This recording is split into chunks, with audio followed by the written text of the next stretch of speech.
The following is a production of the Lance J Radio Network and Best in the World Sports, a division of Definitive Visions Multimedia. The opinions and views expressed are strictly those of the host and do not represent the views of Lance J Radio Network. You're listening to Jonesy and Brown. Both you are crazy. With Mike Jones and John Brown. And we are back on the world famous Jonesy and Brown show. My name is John Brown. By my side is my mellow, my man in the plan, my mellow, my ace in the place, my partner in crime, Mr. Mike Jones. What's going on? Happy New Year, all that good stuff. Yes, I'm man. tired of that by now, but you know, it's our first time of the year. So yeah, I'm but it's only Happy New Year. There hasn't even been a week yet. We're not even a week into the new I'm year. cool by the third. By the third. Mm-hmm. Understood. I mean, I accept it for about a week or so, but by the third, I'm cool. Like, so all right. Somebody wish you Happy New Year on like Martin Luther King Day. You pissed off. Like, I'm not even like, huh? What? Exactly. 2027 ain't here yet. Well, look, man. With the new year, as a sports podcast, with the new year, that means our attention then shifts to the NFL playoffs. The regular season is done. Teams are in Cancun. Teams are hitting their coaches off with that Craig Mack show. You won't be around next year. 5 head coaches already done. But that's not our problem because we have playoffs to talk about. So as we talk about playoffs, as we talk about the NFL, we go to one of our most esteemed guests, friend to the show, day one supporter of this show, live and direct from somewhere in Tennessee, the host of the Touring the AFC South podcast. He writes for the Sporting News. He writes for a whole bunch of different places, but he is a friend to us, and we love him. Our man, Mike Patton. What is going on, good brother? Oh, man, another year, and definitely, Mike. The third is being generous to say Happy New Year past that. Right. I thought I was being generous. You know, I'm a nice guy. I'm a generous fellow. that must be a resolution right there. You're a nice, generous guy. I mean, look, I'm sure you are. Sure you are. But in the new year, we have playoffs going on, man. We're ready for the playoffs. Are you at this point now? You ready for the playoffs? You've looked at these matchups. How do you feel about them?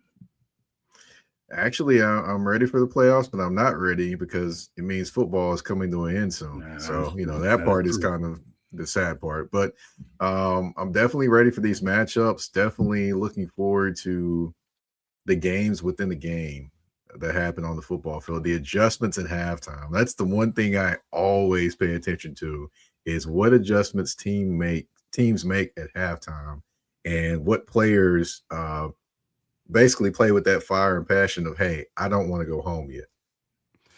So I have a question for you. If at the start of training camp in August, I told you the Broncos, the Patriots, the Seahawks, and the Bears would be the top 4 seeds going into the top 2 seeds in each conference, respectively, going into the playoffs, what would you have said to me? Man, I'd have been like, look here, if you got that and you get it correct, can you give me the winning lottery tickets as well? Lottery ticket numbers. That's what I would have said. Out of which one really surprised you though? When you look at these, I mean, there's a couple of teams in there that I got to think very few people saw coming. But out of those teams, which one was the biggest surprise to you? Oh, let's see. Did I expect the Patriots to make this type of jump this year? No. I expected them to be better, but I did not expect them to make this type of jump this season. That was surprising to me. Broncos, I think I'm more surprised with Bo Nix actually playing consistent football than I am actually the Broncos doing well, because I knew their defense was going to be good. But, Bo Nix, he's 187 years old in this, second year playing pro football. So, it just kind of threw me off. I was like, okay, he doesn't have too much growing left to do in terms of his game. But sure enough, he did. He proved me wrong. And, it's just, I'm definitely shocked at, the Broncos. Just they're really shocking me right now. I did not expect what I got out of them in terms of offensively, even though offensively they haven't been exactly great, but they've been resilient at the right times. That's been the biggest thing for them. You talked about the Broncos, and it's been a narrative of the Broncos. Aside from the couple of years they had with Peyton Manning, they've been looking for their quarterback since John Elway retired. You see where they are now. You see what this offense has done. Are you now completely 100% sold? Is Bo Nix the guy in Denver? Is he? Have they truly found their guy? I'm still not sold. I'm probably not going to be sold until the cows come home. I probably will not be. It just. I'm sorry I used a nice little country saying there. It's all good, man. The cows come home. The cows be out there all the time. But anyway, I just am not sold because there's a few things that they're doing this year that are kind of got me it gives me a cause to pause. And one of those is they're not hitting the intermediate throws. They're hitting more either deep shots or short passes. No intermediate throws to allow the receivers to catch the ball and attack defenses. And that in itself does have me worried about their offense. But I will say they do come through and are resilient in the clutch. But that has me worried, not only about Bo Nix, but just about that offense being a championship caliber offense. Now you talk about that, and I guess just the way this offense has been running. And with not necessarily being sold on Bo Nix. So do you think that this is a team that could have overachieved? You think this is an overachieving team? In some senses, yes, because I'm like, okay, there's no way they should have came back in some of these games, but yet they did.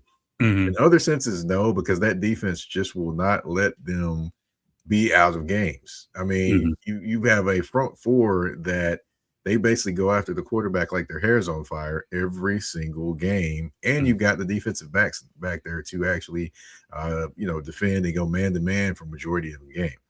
So, their defenses won't let them out of it, but their offense just they're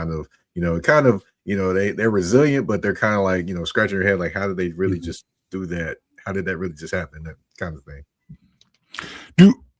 What do you think would keep the Broncos, before we move on to the rest of the AFC, what's going to keep the Broncos from being the Lions from last year? Bo Nix. Bo Nix? Bo Nix. That's one. That's an easy answer for me. Bo Nix, because hey, he could be great, he could be late. You'd rather, we'll see what happens when it comes to the playoffs with him. Now, speaking of quarterbacks and possibly being the guy, that takes us to New England. Got Mr. Drake May. Yeah. What do you think of him? Or do you believe in him? Do you have a little more confidence in him? Or is he on that same level? Honestly, I have a little bit more confidence in him. The reason why I do is because, yes, he's hitting the short, the intermediate. He's hitting the deep passes. He's leading the team. He's running the football as well. Even though he doesn't run it necessarily smart all the time, you gotta slide, Drake May. You gotta slide. But he definitely does all the little bitty things, and he does the leader things too. Now I know Bo Nix does the leader things, but I don't remember Bo Nix sprinting down the field to block for his running back as he reversed field. I don't remember him ever doing that. So, I will say that Drake May definitely is showing me leader things, and he has elite level arm talent. That's the thing that I think separates him from Bo Nix. Bo Nix, I don't think he has the same type of arm talent that Drake May does. Okay. Well, speaking of quarterbacks, we got two young guys looking to prove themselves, but also in the AFC, we got a grizzled veteran looking for one more try. Gets in on the final play of the season. We got the Steelers. We got Aaron Rodgers. When did you watch that game? What did you think of that game? I thought that was a pretty ugly game. Yeah. To be honest, it didn't really get exciting. It's almost like the movie that's bad until it's good. That's what it kind of reminded me of. It kind of reminded me of the game. Okay, like, are they gonna, is something gonna happen? Is something going to make this thing exciting? And then all of a sudden, boom, it goes from being a boring movie, a terrible movie, to probably one of the best movies you ever seen. Now, I will say that doesn't happen very much.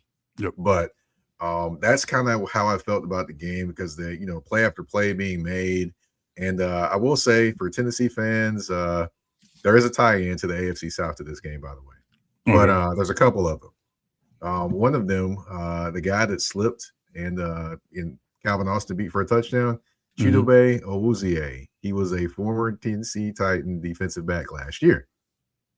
And in this game, if the Ravens would have won, the Titans would have the 5th round pick that they traded for, that they got for Draymond Jones, would have became a 4th round pick, because the deal was if he had 2 sacks or more, and if he had, and the Ravens made the playoffs, the pick went from a 5th round pick to a 4th round pick. So, Titans fans are a little mad at the Baltimore Ravens for not winning that game. I bet the Titans are pretty mad too, and we'll circle back to that before we get out of here, though.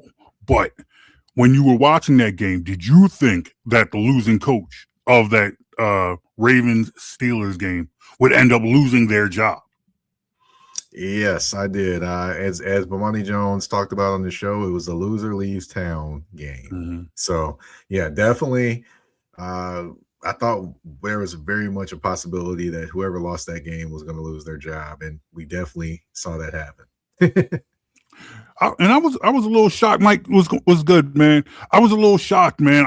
I thought that Harbaugh and Tomlin were both coaches that would be able to walk out on their own terms. I thought although yes, they have been disappointing. Yes, they have not necessarily won anything over the last couple of years.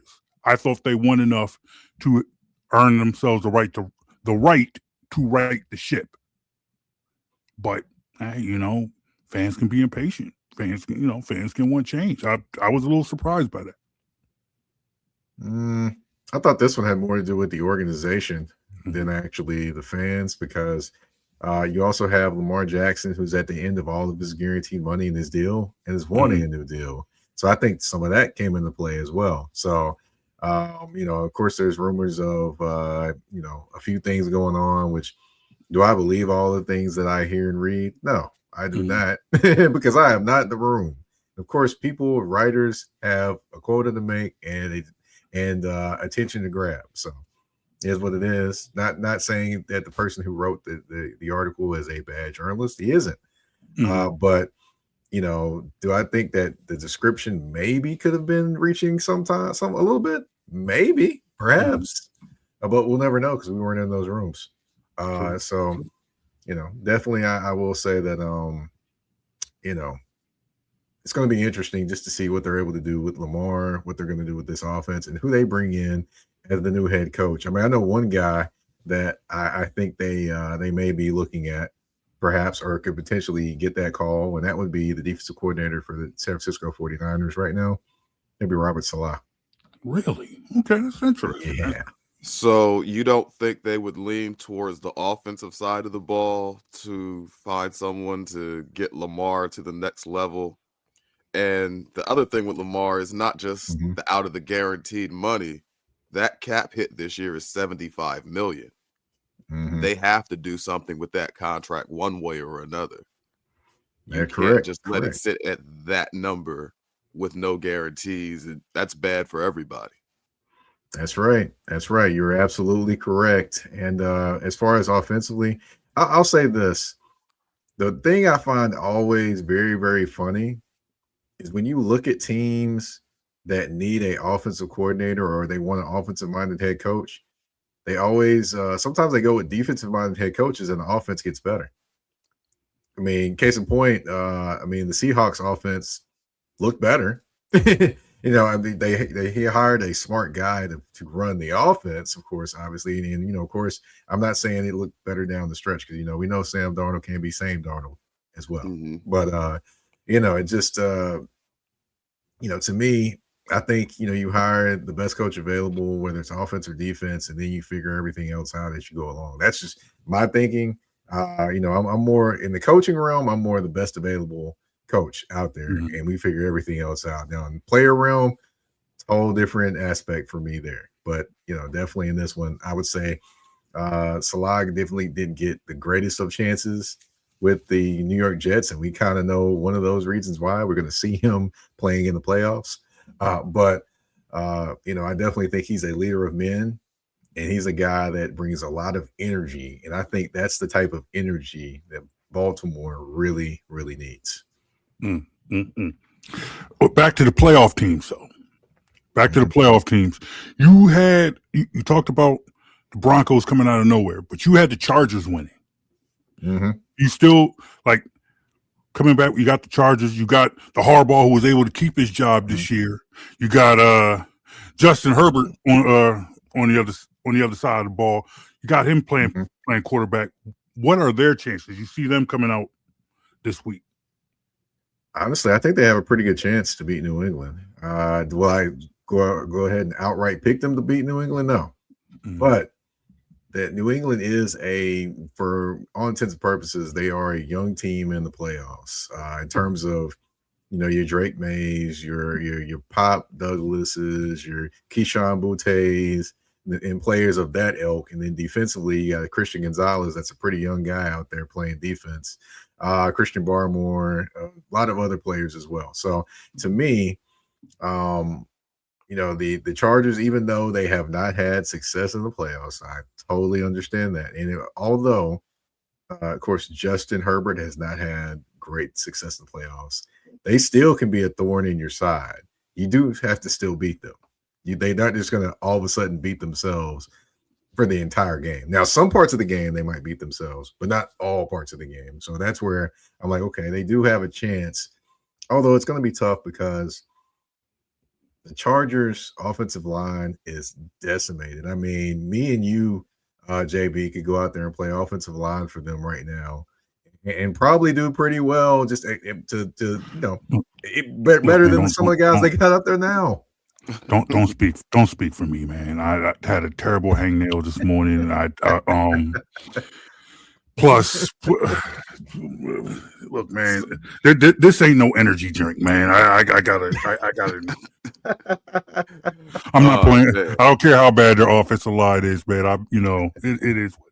I can't. I appreciate you believing in me, but yeah, no. All right, so I have one last question about the AFC side of the playoff bracket. If you'll allow me a second. Patrick Mahomes is out of the playoffs this year. Joe Burrow is out of the playoffs again this year. Lamar Jackson is out of the playoffs again this year. And Josh Allen, to round out the group that everyone calls the top four for the most part, made it in as a wild card team this year. They're going to see a team in the division you cover all season long, the Jacksonville Jaguars, former number 1 overall pick, Trevor Lawrence. Yeah, that's his name. He had. Now you didn't forgot that man's name. Stop playing. First year head coach Liam Cohen. How seriously should we take the Jags? You should take them very, very seriously. Here's a few things I want to point out there. They have 22 interceptions over the entire year. That's defensively. The Jets they're zero. very. Yeah, no, 22 interceptions, and that's without Hunter. That's playing most of the season without Hunter. Right, exactly. And then, of course, you got to mention in there that defensively, I don't believe they had a guy get 100 yards against them the entire year. And what do the Buffalo Bills like to do? Run the football. Mm-hmm. So that's going to be a tall task for them to get, something going in the running game against the Jacksonville Jaguars. And if you switch it over offensively, you've got Trevor Lawrence playing some of the best football he has played in his career right now. Mm-hmm. You have, why did I forget his name? You've got the wide receiver from the wide receiver they traded for from the Las Vegas Raiders. God, I cannot remember his name to save my life right now. But anyway. Jacoby Myers. Yes, Jacoby Myers. Yep, Jacoby Myers. They traded for him, and he has become their number one wide receiver, and they surely paid him like that with a 3-year extension. And they also have Parker Washington. Parker Washington's a guy no one really talks about, but he's got over 800 yards. He's got close to 800 yards, if not over, receiving this year, and he just happens to just make plays over and over and over again. So they're not necessarily depending on Brian Thomas Jr. So if he gives you something, that's good, but they're not depending on him to be the guy, and who knows, he may not be there next season. So, definitely this Jaguars team is something serious. And I didn't even talk about the pass rushing of Trayvon Walker and Josh Hines-Allen. They're still out there too. And Alucon that's in the middle of that defense. Now they are missing their defensive back, one of their veteran defensive backs. However, Jerry Jones has stepped in and done well as well. So I will say this Jacksonville team is definitely one to take serious. And I think, hopefully for them and Jacksonville fans, they're able to get this one to win and kind of get the ball rolling, because if they get it rolling offensively and they continue to play the way they have defensively, they could be in Santa Clara to end the season. Now, of these AFC teams, and we really didn't talk about the Texans much, but of these AFC teams, you see, you see. You got the top of your bracket, but who else do you see in that playing for that chance? Who do you expect to see playing for that chance to go to the Super Bowl? Honestly, I actually believe the Texans have, the path to make it to the Super Bowl. I do think that, I did talk about, the Jacksonville Jaguars, but my dark horse pick to make the Super Bowl is the Houston Texans, because their defense reminds me of the 2000 Ravens defense in some aspects. You've got two pass rushers on both sides. You got Will Anderson Jr. and you got Daniil Hunter. In the middle of that defense, you got Azeez Al-Shire, who's a very, very underrated linebacker, very good. You have Derek Stingley on one side. You got Laster on the other. Then you got at safety, you got one of the best nickel guys in the NFL in Jalen Petrie. Safety, you got Bullocks who can actually, he can go sideline to sideline, cover in the middle of the field. I mean, only thing you really need from them is something offensively. Give them give that defense 17 points, and I believe they can win in the playoffs. They definitely have what it takes to make things happen. The only thing I would say that hurts them is every now and again they get a little lax stopping the run. But other than that, that is a defense that I would not want to see in the playoffs. And I think with this offense, they can at least get them at least 17 points. If they can get them 17 points, heck, they may even be able to get them 13 and win with this defense, because they are that good. And they force turnovers, by the way. And they force turnovers. Yeah, they do. Let's move over to the NFC real quick. Got the Seahawks. Ain't no way you saw that coming. Ain't no way you were sitting at the beginning. And you're a very smart dude. You're probably one of the smartest football people I know. I enjoy your insight. I enjoy what you bring to the game. I love listening to you just talk about what's going on in the league. Ain't no way you saw the Seahawks coming out here. I saw them potentially being a playoff contender, but I did not see them being the number one seed. And I will say this, the guy that makes a huge difference and made a huge difference on their team is former Los Angeles Ram and former Tennessee Titan, Ernest Jones IV, in the middle of that defense. That guy sets the entire tone for that defense. He basically told I don't know if you heard the speech he made or the I guess radio interview or whatever it was. He said before they faced the San Francisco 49ers. But that speech he made, they lived that speech on the field. They gave up nothing. And they were flying to the ball the entire game. And it was beautiful to watch as a former defensive player all the way through, college. It was a great thing to watch. I really want to watch that game back again just before the playoffs start. It was just a beautiful artwork to watch on the field. So with the Seahawks, that defense we all know that defense is real. Them, the Texans, the Eagles, I think, are the three best defenses going into this playoffs. But does it feel like which would you say is more likely? We see a repeat of what we saw last year with Darnold in Minnesota, where it's a good team, but he gets to the playoffs and throw it away? Or do you think you see Darnold say, okay, I've been to the playoffs. This moment's not too big for me. I'm ready to show I belong here. Which seems more likely to you? Honestly, I would say I give you another scenario. Clint Kubiak did it last week versus the 49ers.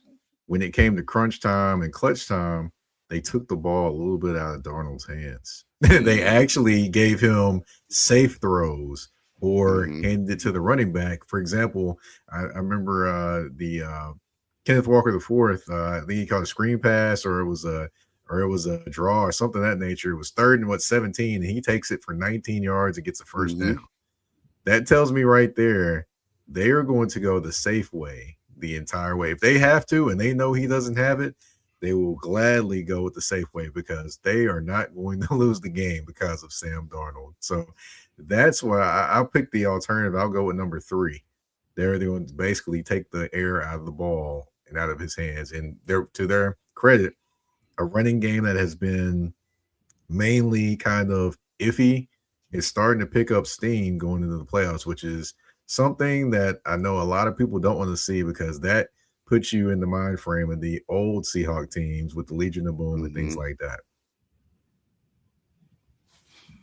Okay, so you've got Seattle's the number 1 seed. They're got the bye.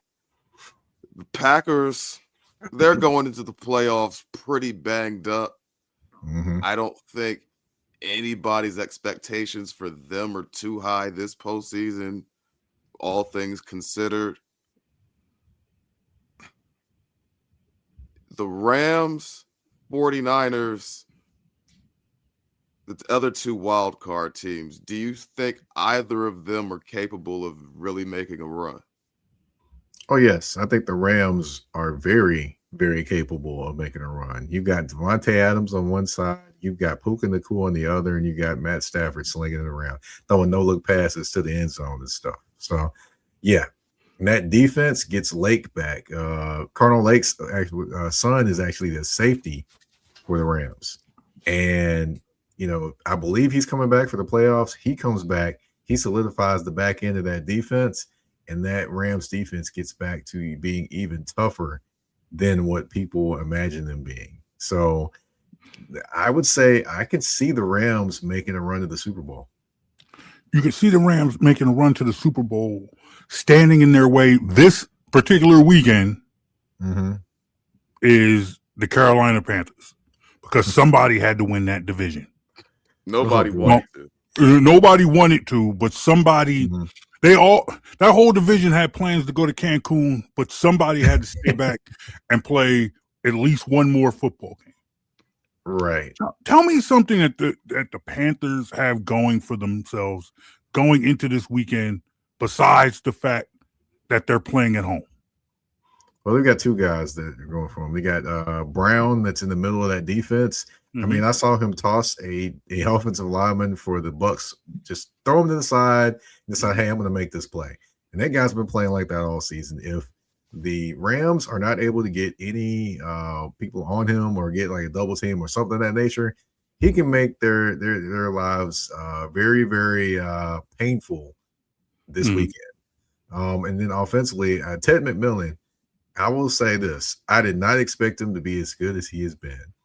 Now, that guy gets open, and he's a big guy, but he's actually got a little wiggle to him too. So, I did not expect him. So those are two things I can say. If those guys get going, they have the ability to uplift their teams. And also, I will say this, Rico Dowdle, that guy, if he gets running the football and he gets to run the football consistently, then you have a brand new looking Carolina Panthers team that does have a shot against the Rams. But ultimately, I believe the Carolina Panthers will be the Carolina Panthers, and the Rams will be the Rams, and we know the rest of what probably will happen.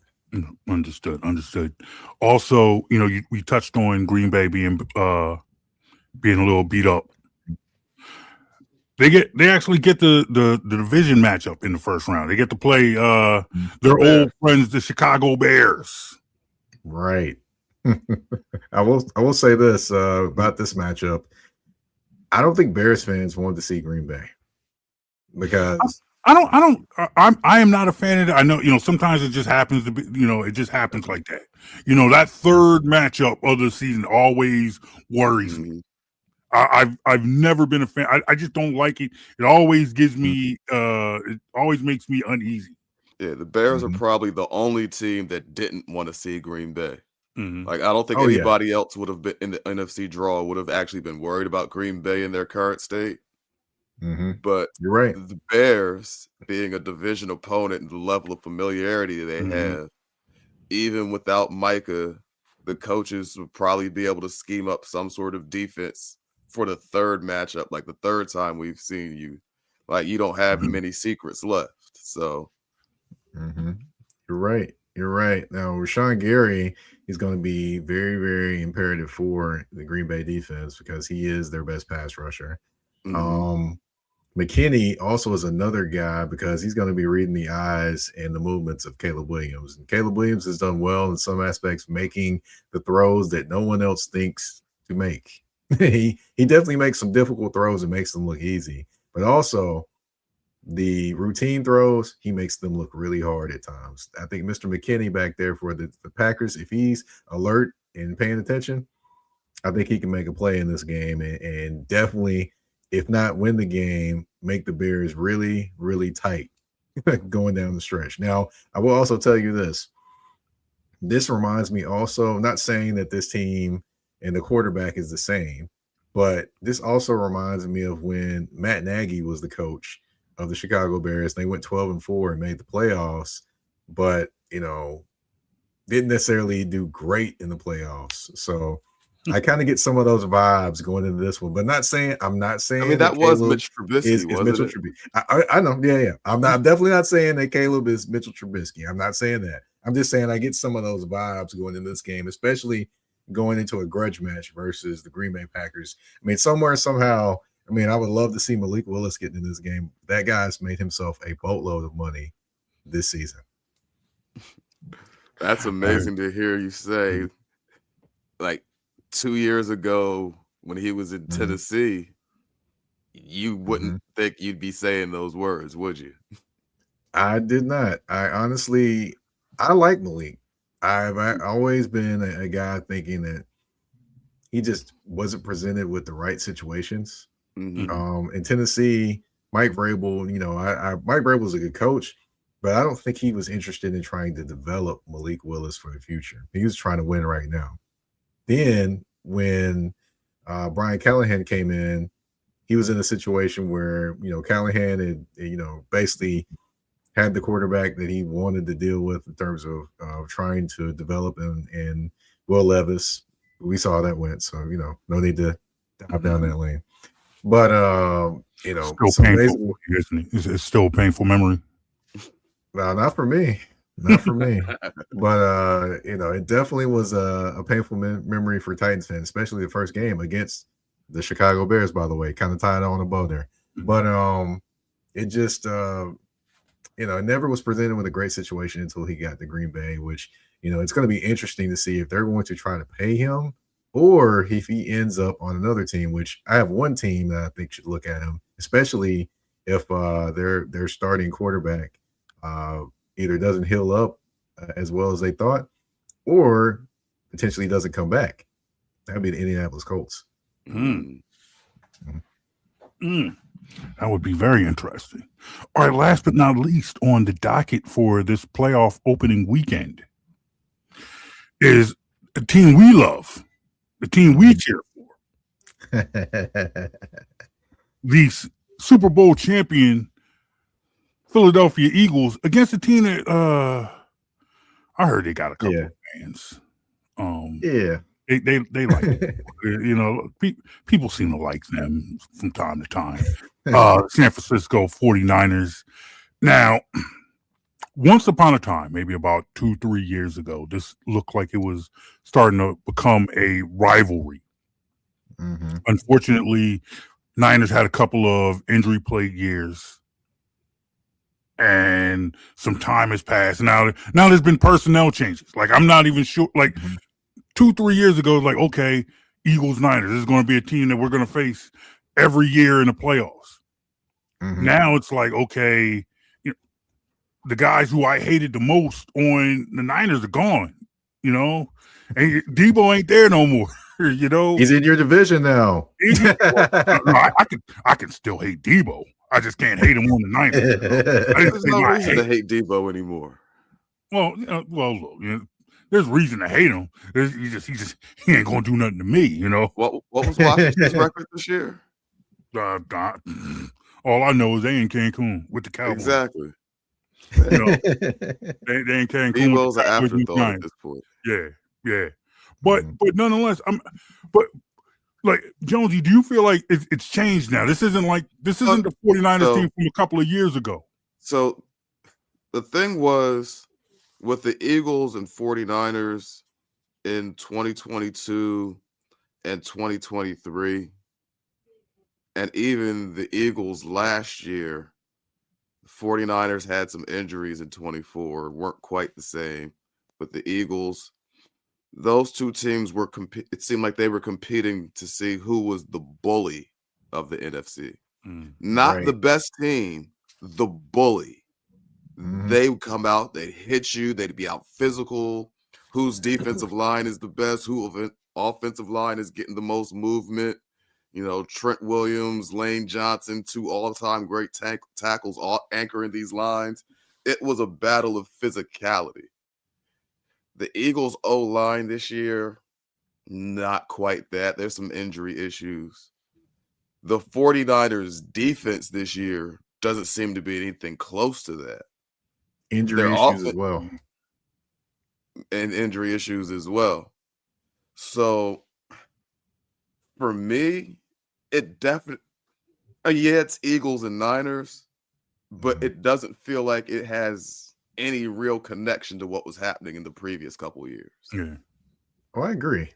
It doesn't. I would say that if the 49ers are to win this game, it would be because their offense helps them win this game. And not saying that they're going to light up the scoreboard, which they've done a couple times, not saying against the Eagles, but just saying in general this year. But going on those long drives, 10 play, 11 and 12 play drives, which they've done that too. And utilizing CMC or Christian McCaffrey for those that don't know what CMC stands for. But, definitely, that's going to be interesting. He's actually their leading receiver, by the way. Christian McCaffrey is. He's got 90 catches. So it's insane. But, so you got him, Kittle, and you got Juwan Jennings, who, he definitely is a person going back to the bully days. He definitely is that guy. So I could imagine him getting into it with a couple Eagles players at some point during the game. He's also from Middle Tennessee, by the way, so he's from my area. So, definitely can see that. So, to me, it's going to be if the 49ers offense is able to make some things happen or can sustain drives, then they can win this game, because if they're depending on the defense to make that happen, It's going to be all smoke and mirrors. That's the only way it's going to happen. And I will say this, though. One guy that will come up and hit you for the San Francisco 49ers is Malik Mustafa. Now, that guy, I've never seen – he's like a throwback safety because he runs full speed and runs right into you. He doesn't duck you. He ain't trying to go to your knees. He ain't trying to go anywhere else. He's going to go right in the middle of your chest. So I'm really interested to see what happens if him and Saquon Barkley meet. I'm really interested just to see what happens. But, of course, that'll be interesting. But I'm not saying everything's going to be interesting about this 49ers defense, who, by the way, lost the guy who's actually supposed to be stepping in for Fred Warner. He's actually the guy, Bethune. He's actually out for this game with a groin injury. So that was the backup to Fred Warner. So, yeah, going to have a nice new linebacker in there, too. And then Winters was actually limping off the field at the end of at some point during the 49ers Seahawks game. So there you go. It's going to be quite interesting to see what Robert Saleh is able to create with he's got to be MacGyver on this weekend. The one thing I will say is coming down the stretch of the season, Brock Purdy to me was playing probably the best quarterback of anybody in the league. I'm not saying he was the best quarterback, but that stretch at a high level. Couple games, he was playing at a very high level until he ran into Seattle. Oh yeah, I know. I know. What Seattle he wasn't trying to Dougie at that point.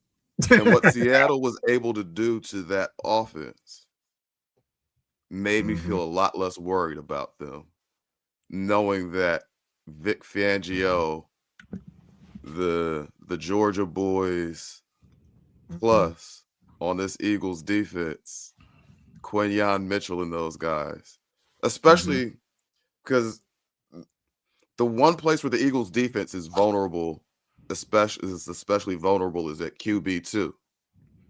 Wide receiver 2 isn't a position of strength for the 49ers going into this game. I'm not even sure if Ricky Pearsall is playing. I believe he might be actually playing this game. So if he's actually playing this game, I honestly think the biggest thing they would do is probably try to put him in the slot a little bit more. Now, if which that would be happens, a disadvantageous thing because now you're matching him up with Cooper DeJean. Oh, I know. It's always interesting. It's going to be white on white crime. I know. but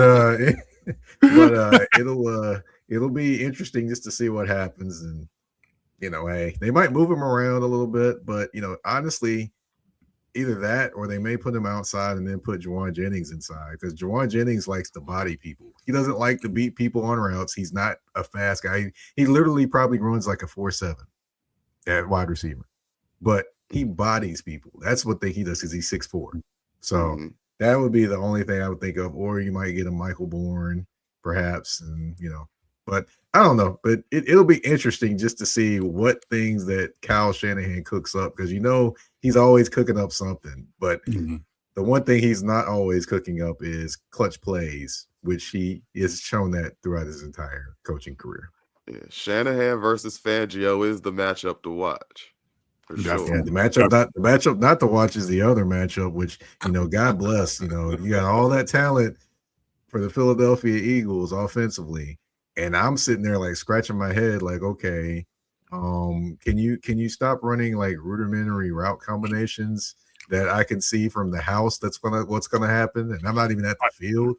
Talk to me about that off air. I don't want to make JB mad tonight. No, well, he ain't gonna make me mad. I mean, yes, I will. We Jonesy and I have different opinions on where the majority of the blame lies. Oh, is there blame everywhere? There's blame everywhere. There's blame everywhere. Trust me, not one person gets all the blame, but somebody might get more blame than others, and that's where Jonesy and I disagree on.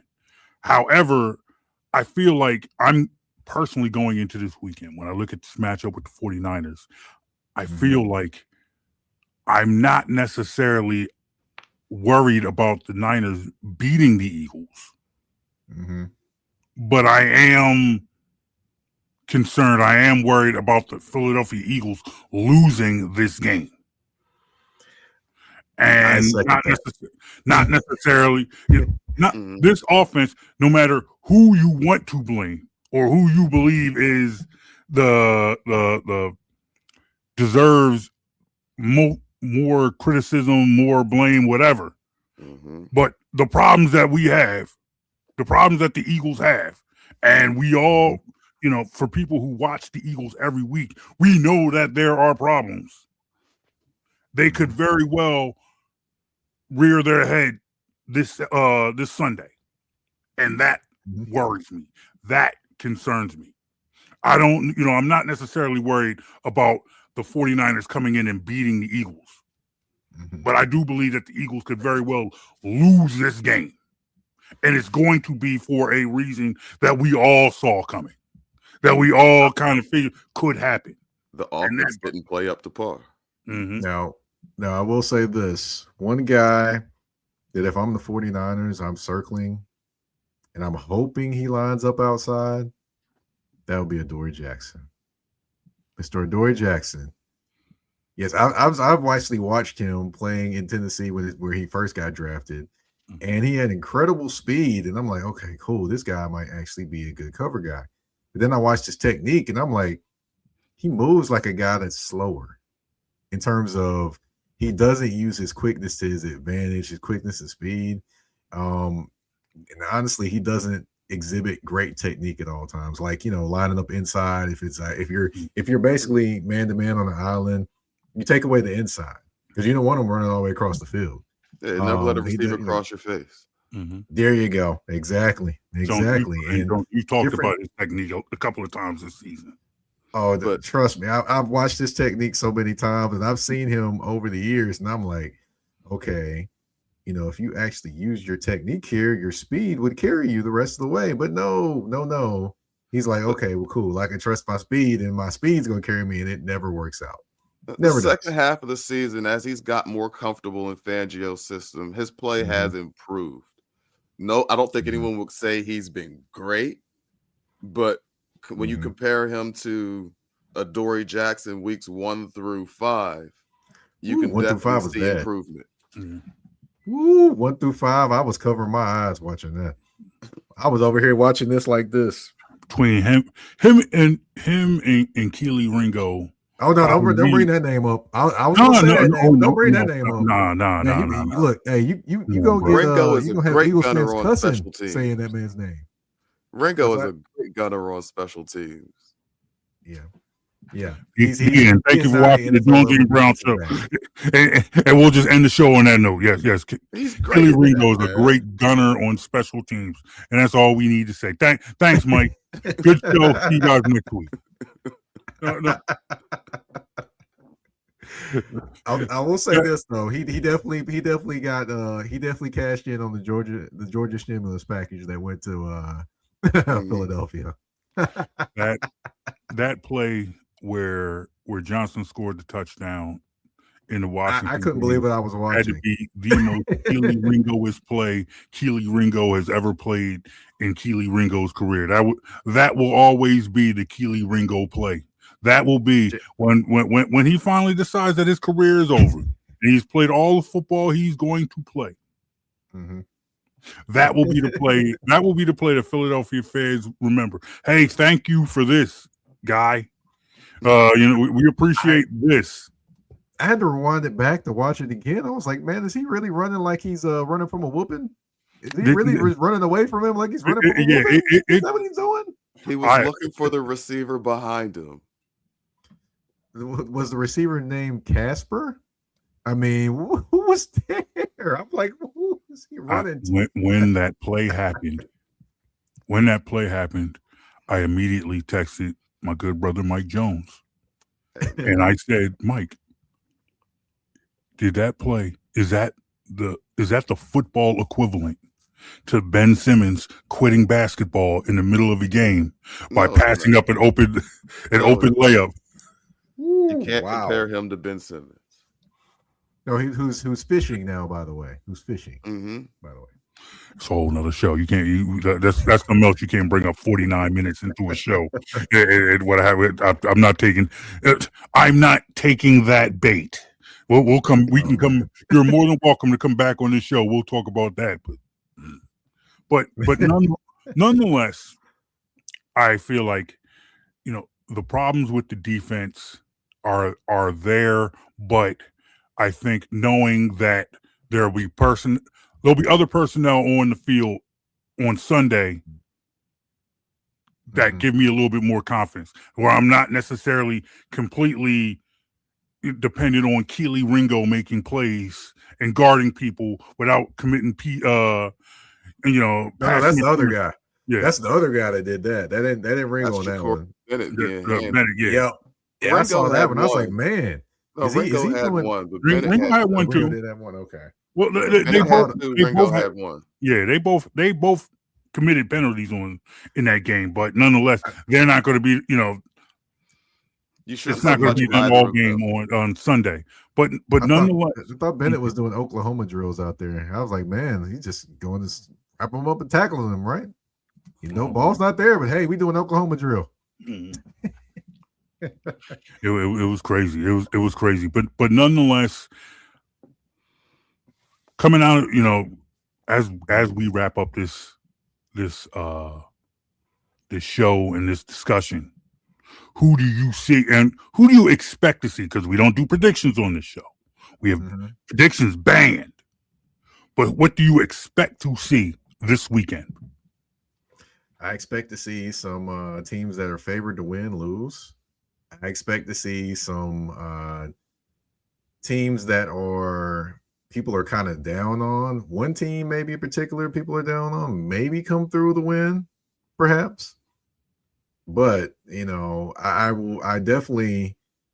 one thing I'll be hearing on Monday, I believe I will be hearing on Monday, and that'll be what happened to Josh Allen and the Buffalo Bills. I'm probably expecting to hear that one on Monday. Yeah, I got them going down to Jacksonville, man. So by Monday, none of the big four will be left in the playoffs. Nope. And everybody's going to blame Josh Allen when looking at that team. It's kind of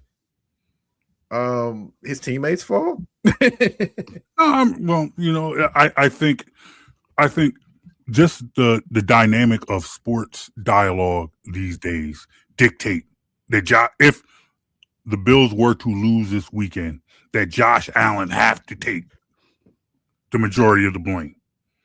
Whether or not that's legitimate, whether or not if you look, if you look honestly at the game, that might not be the case. But the quarterback's always going to take that blame. And you've seen it happen too many times to other quarterbacks for it not to happen to Josh Allen if the Buffalo Bills were to come up short this weekend. Oh, I got something else for you too, by the way. Just saw this news.